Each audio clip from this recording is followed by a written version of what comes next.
Assalamualaikum warahmatullahi wabarakatuh. Perkenalkan, nama saya Tisyana Fitri. Saya dari kelas S6A dengan NPM 2022-14 Kali ini saya ingin mengumpulkan tugas yang diberikan oleh Bapak Dr. Muhammad Ramadona SE MPD selaku dosen mata kuliah Pembinaan Kompetensi Mengajar. Untuk tugas kali ini yaitu tentang pengalaman saya terhadap guru yang mengasihkan dan juga menyebalkan.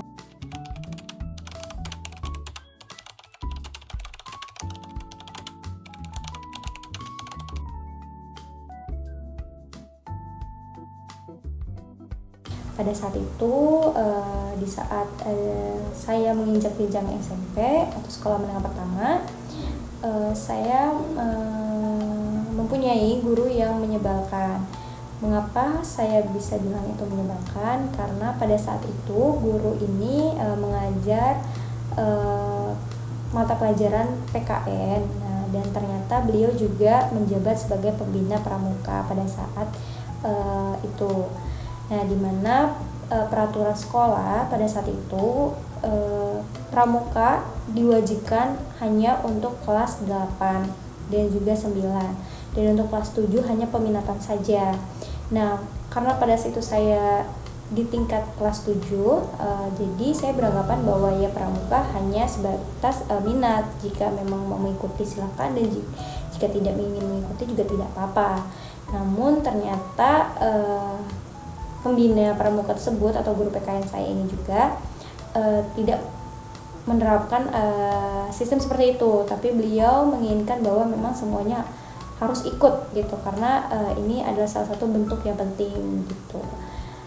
Dan pada saat itu saya di hari Rabu, saya selepas pulang sekolah tidak mengikuti kegiatan pramuka pada hari itu karena memang saya ada keperluan.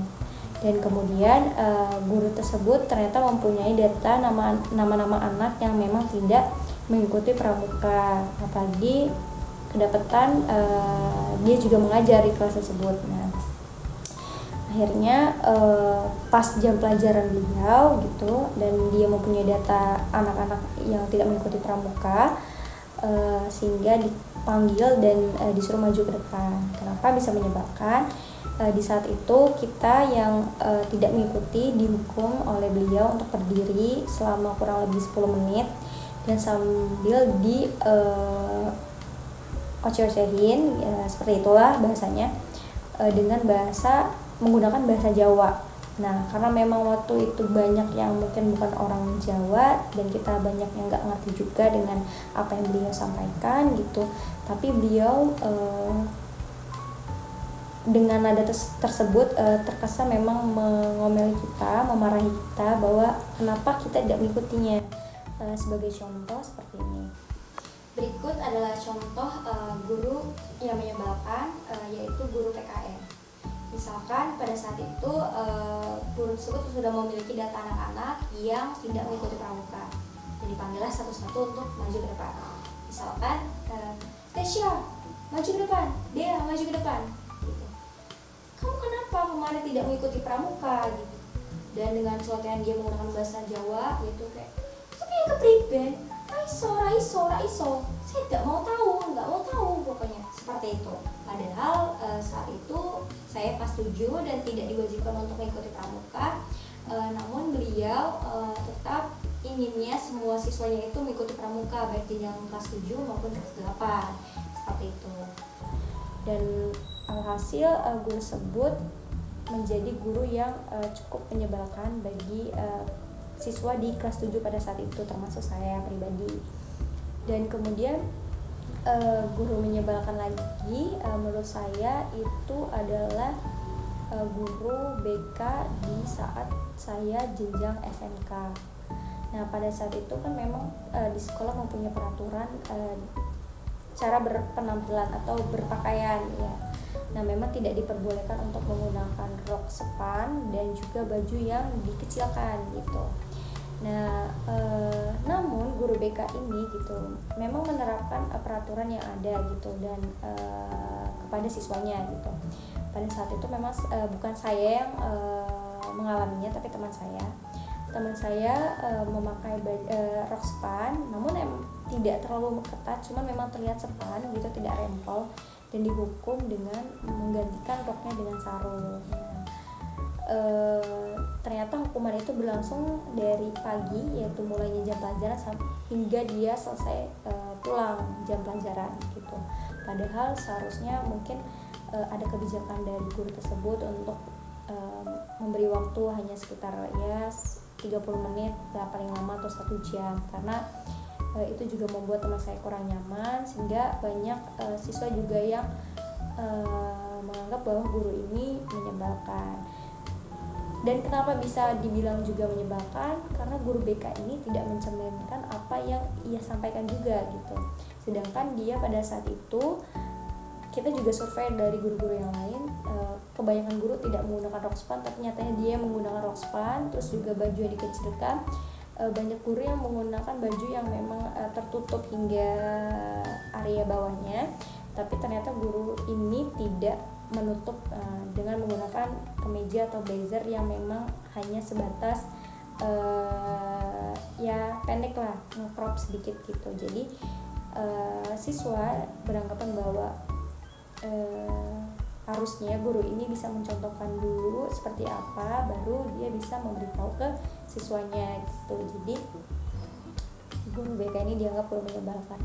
Sebagai contoh seperti ini, guru tersebut sambil mengginikan tangannya dan memutari siswanya dengan mengelilingi, kenapa kamu menggunakan rok span, padahal kan kamu tahu di sekolah ini tidak boleh menggunakan rok span.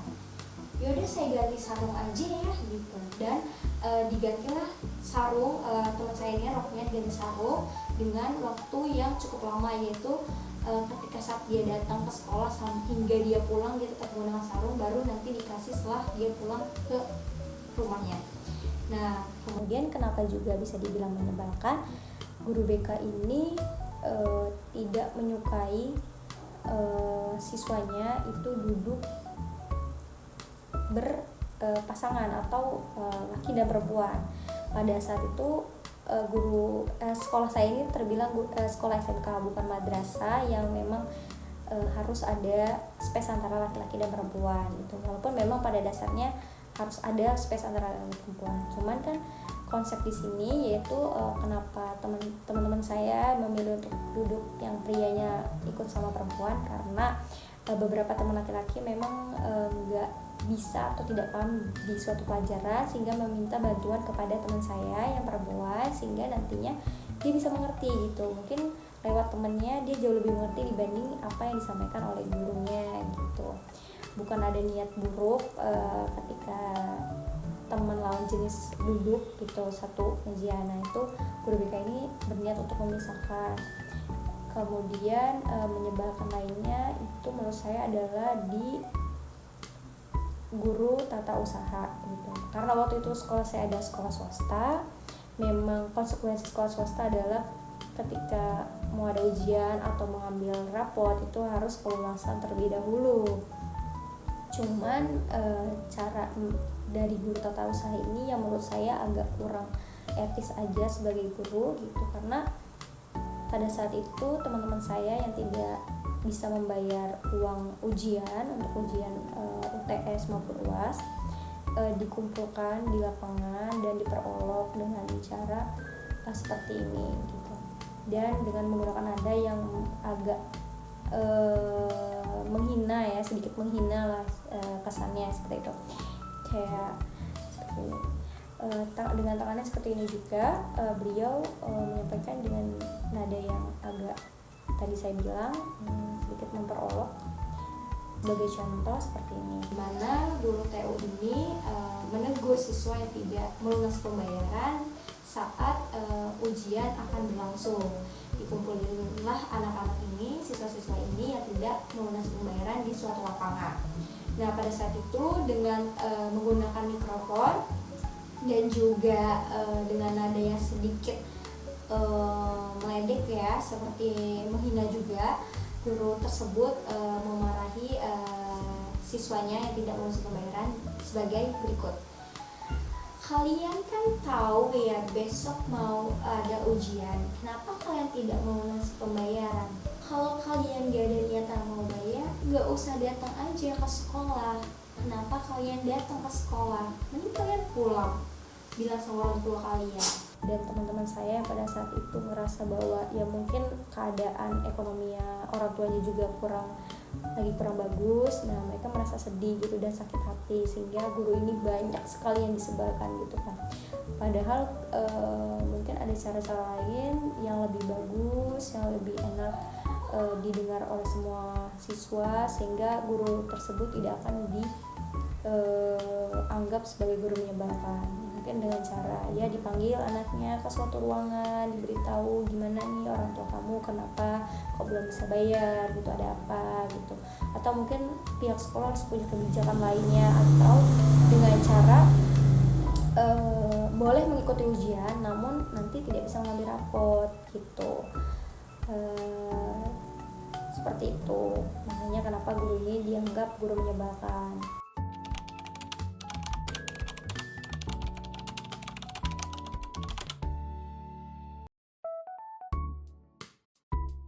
Bagi saya, guru yang menyenangkan itu tidak hanya bagaimana caranya beliau bisa mencairkan suasana ketika di dalam kelas, tapi juga media belajarnya, cara belajarnya, metode yang beliau gunakan itu bisa membuat beliau terkesan menyenangkan, karena pastinya siswa bakal tertarik dengan mata pelajaran beliau. Dan biasanya yang paling banyak digemari oleh siswa itu adalah mata pelajaran Penjaskes. Selain mudah, gurunya juga pasti asik, udah dipastikan asik, kemudian banyak praktikum, sehingga siswa ini sangat menyukai mata pelajaran ini gitu. Kenapa juga bisa dikatakan guru Penjaskes ini asik? Karena memang rata-rata guru Penjaskes itu selalu bersahabat dengan semua siswanya, kemudian bisa saja menjadi teman, apalagi kalau misalkan ada praktikum permainan bola seperti itu, bisa jadi satu tim dengan gurunya gitu kan. Bahkan sesekali gurunya suka mengadakan permainan atau lomba di luar jam sekolah, dan itulah yang akhirnya membuat si guru ini menjadi asik, apalagi terutama guru yang bisa mengambil hati ataupun kegembiraan anak cowok gitu kan, karena memang susah banget gitu anak laki-laki ini bisa menyukai suatu pelajaran seperti itu.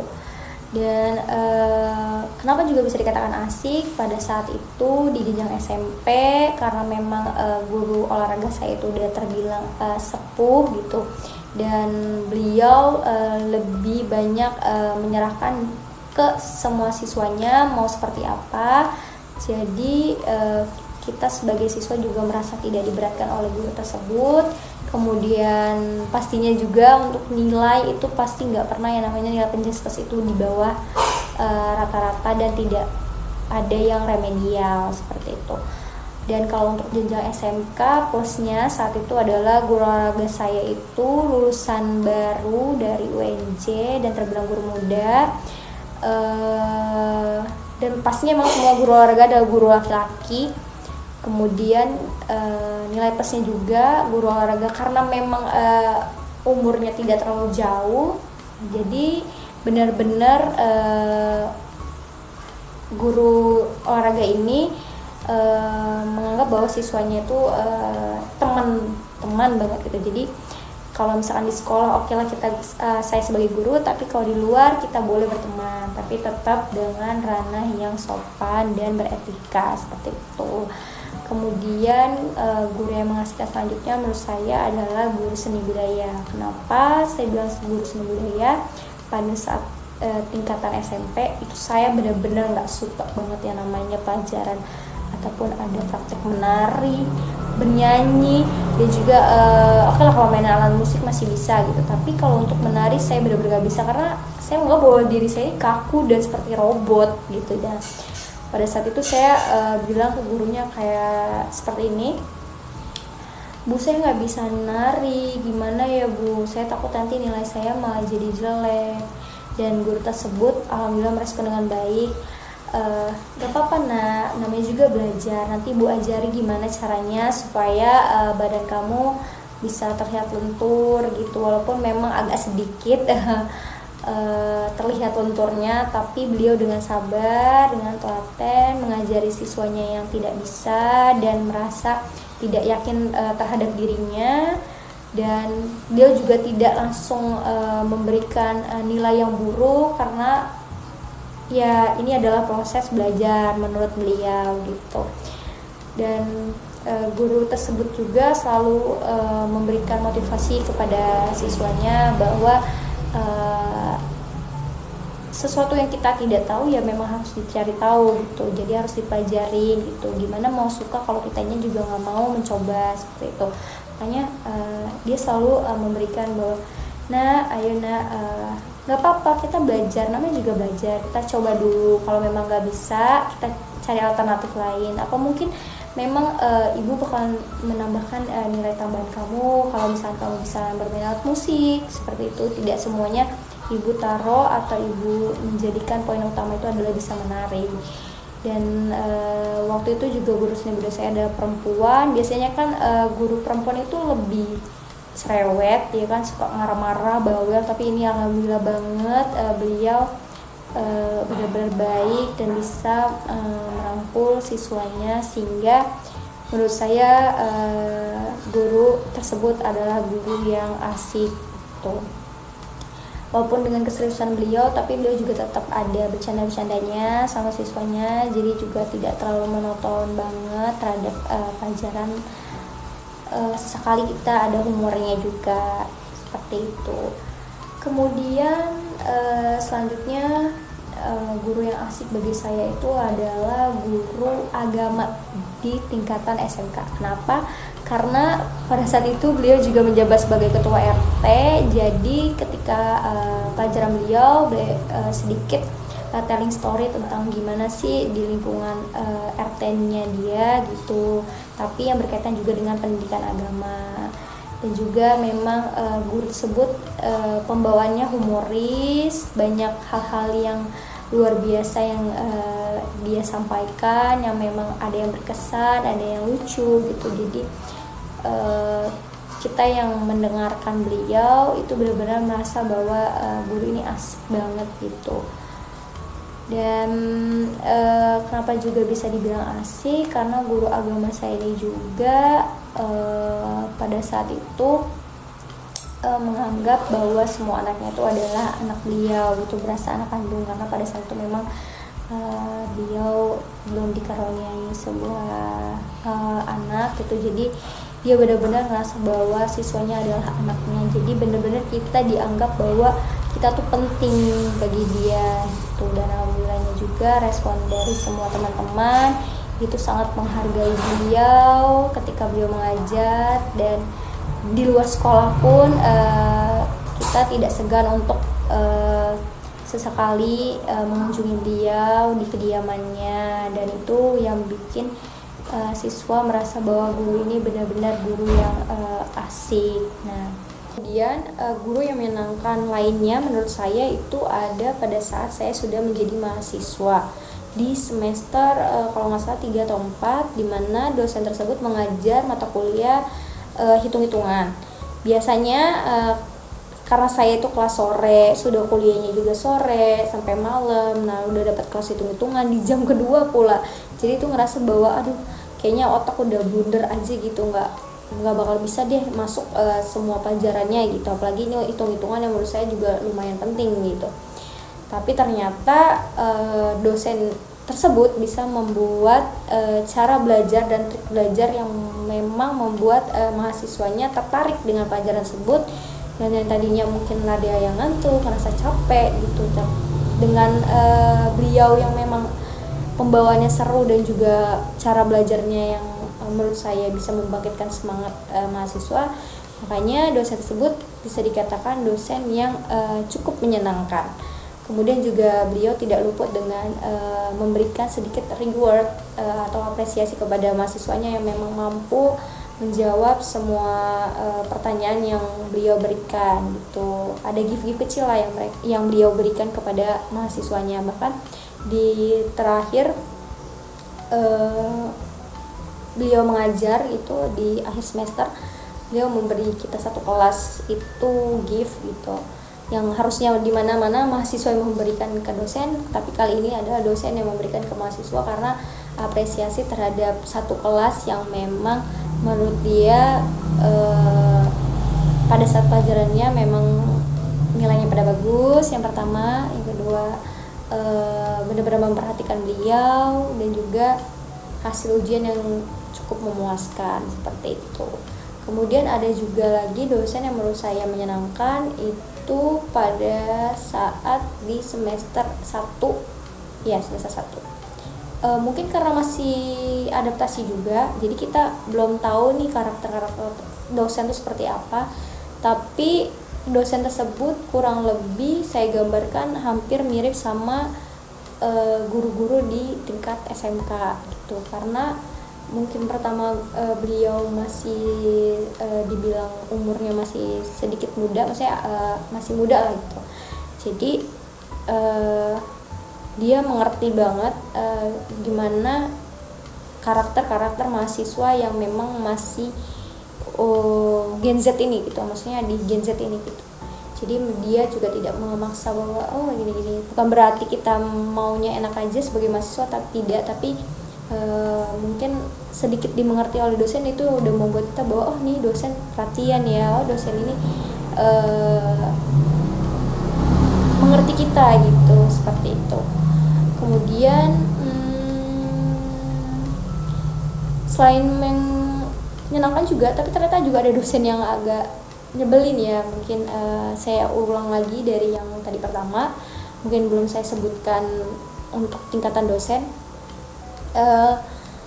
Ada dosen yang menurut saya menyebalkan itu ketika apa yang beliau ajarkan, mata kuliah apa, tapi beliau selalu menyangkut pautkan dengan agama gitu.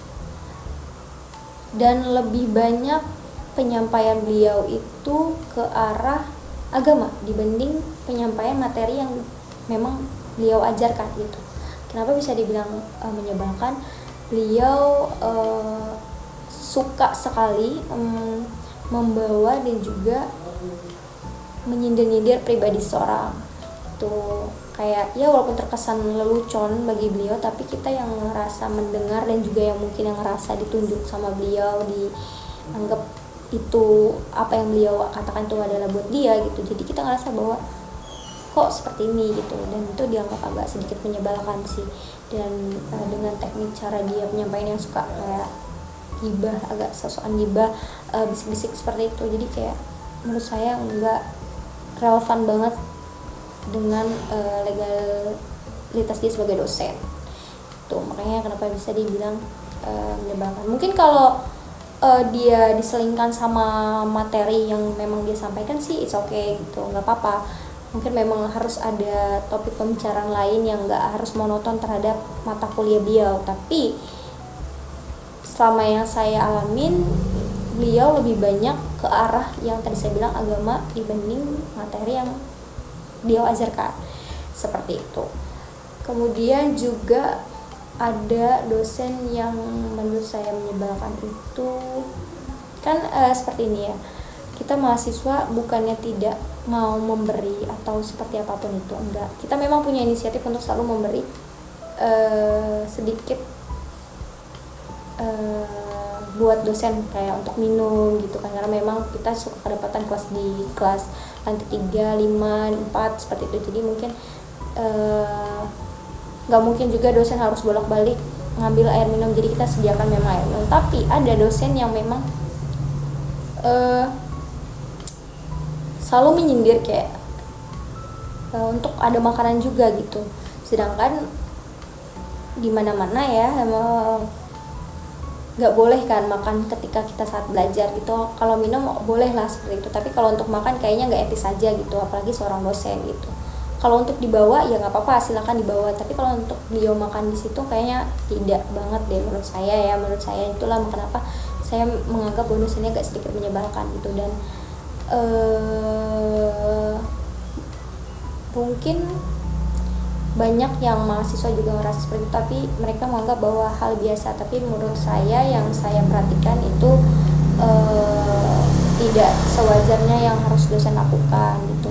Terutama apalagi kita bukannya masalah pelit atau gimana, enggak, kita memang punya uang kas untuk kelas gitu, tapi kan memang dipergunakan untuk kepentingan kelas dan juga yang tadi kebutuhan dosen. Memang kita secara ikhlas, tapi bukan berarti kita harus disuruh dan diwajibkan untuk menyediakan apa yang beliau inginkan gitu. Jika semua dosen ingin seperti itu, ya bukannya gimana ya, uang kas bukan mengalir buat kita gitu, seperti itu. Padahal uang kas kan kebutuhannya ya mungkin untuk kalau ada fotokopi dari dosen untuk fotokopi, silakan fotokopi materi boleh, tapi kalau misalkan buat yang lain mungkin agak sedikit memberatkan mahasiswa, seperti itu. Dan kemudian terlepas dari itu semua, alhamdulillah semua dosen selalu memberikan yang terbaik juga buat kita sebagai mahasiswa. Mereka tidak membebankan kita, apalagi terutama dinilai. Alhamdulillah semuanya baik-baik. Mungkin memang hanya saja cara belajarnya mereka dan juga cara intonasi nada mereka tuh yang berbeda-beda, jadi memang harus penyesuaian dan memang kita harus siap gitu, apapun itu harus terima dan harus mengerti bahwa oh dosen ini begini ya cara mengajar, oh dosen ini begini ya gitu, seperti itu. Mungkin terlepas dari itu semua, baik dari guru yang tidak menyenangkan maupun menyenangkan, semua tetaplah guru gitu. Mereka adalah panutan, mereka adalah pembimbing untuk setiap siswa menuju masa depan yang lebih baik gitu. Mungkin memang caranya setiap guru ini berbeda-beda saat penyampaian pelajaran dan di kelas, bagaimana menyikapi suatu masalah dan tindakan mereka memang sangat berbeda.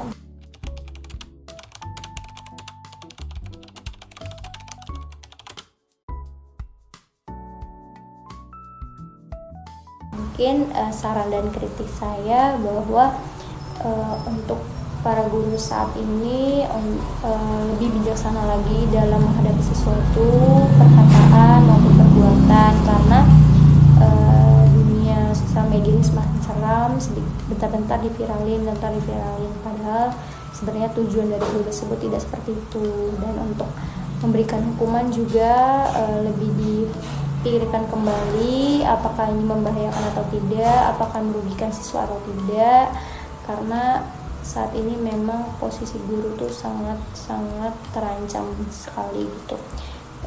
Banyak hal-hal yang sepele sebenarnya tapi dibuat begitu besar gitu ya, karena itu tadi viral.